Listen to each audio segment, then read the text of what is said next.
Magandang araw po sa inyong lahat. Alam niyo po, masaya ako ngayon dahil makakasama ko ang isa sa pinaka-iniidolo kong doktor. Walang iba kundi ang The Caring Doctor dahil sa napakarami na niyang natulungan at nagamot sa ating mga mamamayan. Again, may I present to you The Caring Doctor, Dr. Allan A. Landrito.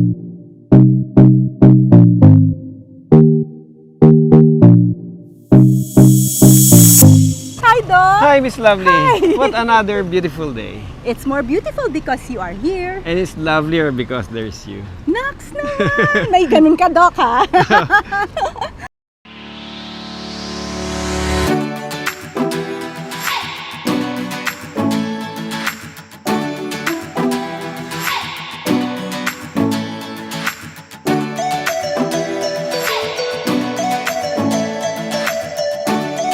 Let's spread the love and care for one another.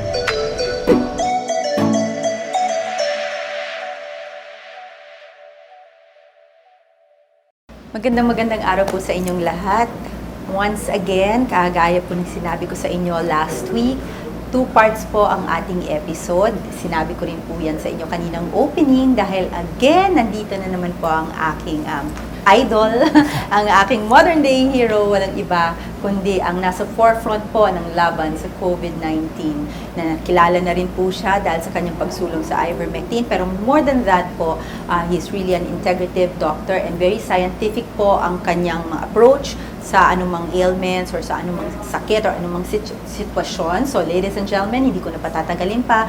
I'd like to welcome back the good doctor. Welcome back to the show, no? The good doctor, Dr. Allan Landrito. Magandang araw po, Doctor. Hello, good morning, Ren. And thank you. Pinaunlakan niyo na naman kami dito, no? So last week po, nakilala natin si Dr. Landrito, no? Yung kanyang growing up years, kung paano siya naging interesado sa medicine. And it was because of yung influence ng parents niya, no? Na surgeon yung tatay niya and yung mom niya naman is an OB, a gynecologist. So from the barrio, napunta kayo, doctor, dito na kayo nag-practice talaga sa Manila, no? Pero ang inyong orientation nga is yung dad nyo, yung parang inyong influence was your dad, no? Na nag-practice sa barrio.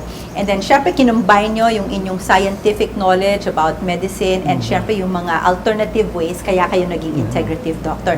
And then, boom, nagkaroon ng pandemic and then isinulong nyo ang isa sa mga tingin nyo is mabisa, no? Na panlaban sa COVID-19, which is ivermectin. So, just to reiterate yung napitawan natin last week, paano nyo po nalaman itong ivermectin mabisa pala sa COVID-19? So, I learned about the Monash University in vitro trial. I started researching pa. No? I looked into many materials and I realized meron pala mga antiviral researchers. Viral research dito sa ivermectin. So they have found antiviral properties already. Way back 2012, nakita nila effective siya sa dengue. And I was wondering, dengue. The Philippines is a dengue country, but hindi natin alam yan. Parang Oo ganun. nga, no? Yes. It could have been used, no? Instead of the dengue vaccine, which failed, no? In 2016. Yes. 2012, may data na na it's really effective on those kinds of viruses. Even the chikungunya, we have that. Zika, di ba? Even we are being afraid of this bird flu, avian influenza, and many others, even HIV. So, nakita na rin nila yung mechanisms of actions niya sa viruses. And so, I got it from different sources. Nakita ko there are 6 mechanisms of actions. So, sabi ko, eksakto to sa COVID-19, sa SARS-CoV-2. So, yeah. So, and then you started prescribing it. Tama? Oo. And then, what were the initial outcomes? Like, meron po bang, kasi sabi, yung iba talaga natatakot. Okay? Kasi first, yun na nga, hindi masyadong nasusuportahan nito ng ibang mga doktor or ng medical community. And then, marami rin mga naysayers na nagsasabi na, hindi, yan, nakakatakot, or hindi yan proven, or hindi yan, hindi talagang napag-aralan ng mabuti. What do you say to all of this? Wala naman napag-aralan sa COVID-19. Sa bagay, such a short time na we're all my attitude aware. that time is, why don't we try anything that we hear is working? If somebody has this experience, maganda, bakit hindi natin try? And there were already lots of doctors having good experience with ivermectin. Even as early as May, as June, they're starting starting to do their clinical trials in their practice. So it's an action research that they're doing while prescribing it. They do collect the data and then analyze it statistically. So they do the research along with their practice. And I'm getting the different experiences. So yung tawag dun yung empirical basis. No? So I base my practice from what I'm hearing that they're doing.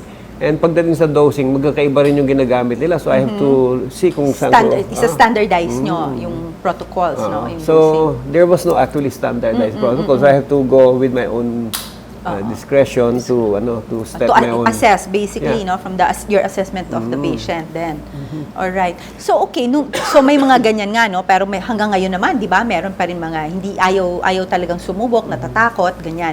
Pero babalikan natin yung naiwan natin last week kasi nga yung isa sa mga pinupunto nila dito is that ivermectin is a veterinary product. Meron kasing veterinary kumbaga edition nito. And also na ang sinasabi nila ang ivermectin is usually used for worms or yung sa tiyan, no? It's about parang controlling the parasites, 'di ba? So ano po ang take nyo dito? Yung may vet edition, so parang it's harmful pag kayo ng tinake, and ito nga this is for parasites. So ano yung take nyo dito sa dalawang thought dito, yung thought bubble ng mga tao na ganito nga itong ivermectin? If you look into the literature, medical literatures, it's there. Human ivermectin is there. It's very effective for human parasites. In fact, gaya nga na binabanggit ko, yung African program for unconscious shock control, it was successful 1995 to 2015 to eradicate the river blindness scourge that was present in African countries. No? So, there we are. We have ivermectin for human use, but unfortunately, we don't have it in the Philippines. We don't have, not a single pharmaceutical company ever market here. No? Ang available yung veterinary. And lately, I was able to talk with these companies who wanted to bring out the human form of ivermectin, but that they have been producing the veterinary. And I asked them, ano ba yung grade ng veterinary? Sabi nila, human grade din ginagamit. It's safe actually for humans. So, na-confirm ko sa kanila, 2 companies already na safe yung veterinary products nila. And lovely. And did you try it? That was what I've been using in July. Interesting until I got my own. Until I got my own USP, US Pharmacopoeia product grade of ivermectin. Then I made my own. No? But then before that, I was using the whatever we have here. Veterinary grade. Veterinary grade. But this is not. But this is not to say naman na sige, go use the veterinary grade. No, I mean, you're not encouraging it. Kasi ngayon naman, meron namang if we have the human, why? You have to understand, there was a very, I would say, wonderful experience we had using the veterinary. And where was that? That was in South Africa. When I was having my Zoom, I think it was way back November, the South African were getting very high COVID cases. Their population is just half of the population of the Philippines, and yet their cases were 4 times greater than our cases. Wow, that bad, And they banned ivermectin in that country. Why so? I mean, that's the big question. Why? And even other countries, even the Philippines, they banned it also. No? Pero ganito, the South Africans were coming into my Zoom meetings, and they were asking me, and I told them, show me the ivermectin that you have. So they were showing me a 500 ml injectable form of ivermectin. So show me all the details, all the the labels, everything, full bottle, everything. And I scrutinized it, I examined it. Nakita ko, ang nakalagay lang macrocyclic lactone. And when I look into what is macrocyclic, it's the very molecule of ivermectin. Wala na iba. So it's pure. Yeah. Basically, it's pure ivermectin. So I just have to determine ano yung equivalent of 15 milligrams. 15 milligrams. And it was 1.5 ml only for 15 milligrams. Okay. So that 500 ml is good for about 300 patients. So they were so happy. I gave them the gospel. Use it. It can be done. It can be, although it's injectable, use it as on an oral ivermectin. Pwede din. Okay. So, and how was the reaction? It worked for them. Yeah, it benefited them. Nice. So despite the ban, they were having the ivermectin available sa kanila. And they were so thankful because they had ivermectin that time. And I guess kasi nga ganyan naman kung wala ka namang ibang option talaga na that works, 'di ba? Parang either magkasakit ka, mamatay ka. I mean, wag naman sana, pero you have to also be minsan adventure. I think it's really knowing your body, 'di ba? And see if it's going to work for you. Kasi kung palagi lang nating aasahan yung sige kung ano yung sasabihin ng mas mga marurunong, pero kung before running out of time, 'di ba paano naman, 'di ba? Kaysa masayang yung buhay, 'di ba? But of course that's just my opinion. Actually, it's not reckless doing that. We examine the products that are available and nakita naman namin na ayos naman, okay naman siya. Okay. Tapos ngayon, doctor, ano yung masasabi ninyo? Kasi there are also other, sinasabi nga nila, options daw, in, kung paano to labanan ng COVID. Like there are vitamin supplements, na pwedeng gamitin para sa COVID-19. So ano ang take nyo dito sa mga supplements, sa mga vitamins? Nakakatulong po ba talaga to? Yes, actually. For example, there are patients, about 1 in 1,000, who can be allergic to ivermectin. So what we will do? What can we do? Di pwede. So I tell them you can use quercetin, 250 quercetin, milligrams. yes. Yeah, quercetin. It's an anti-inflammatory. No? Yeah, it's a nutritional. And then add zinc with it kasi it works as an zinc ionophore. It's really working very good, no? And even we can go back to hydroxychloroquine. I believe hydroxychloroquine is really very good for ivermectin. It was just demonized, no? Pero it's really working because from March till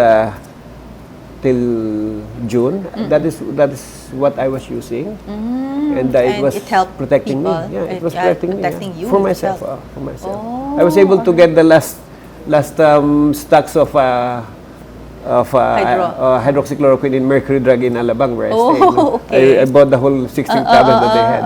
So it was limited for just 3 months for my use, pero nagamit ko siya and I was protected. You were protected, okay. And then if we don't have hydroxychloroquine, these are the zinc ionophores. Magaling ang zinc ionophores, no? Hydroxychloroquine, that's synthetic, no? But when we have natural quercetin, we can also use the EGCG. Oh, okay. That's green tea extract. Oh, okay. It's a very good potent antioxidant. Zoonophores. Oh, okay. Zinc That's good to ionophore, know. I mean. And zinc. And how about vitamin C? Like high doses of vitamin C and D? That's what I hear also na nakakatulong. Yeah. So, okay din yun. Yeah, I've been prescribing. I've been recommending high dose vitamin C. The sodium ascorbate form, 3,000 to 6,000 milligrams every day.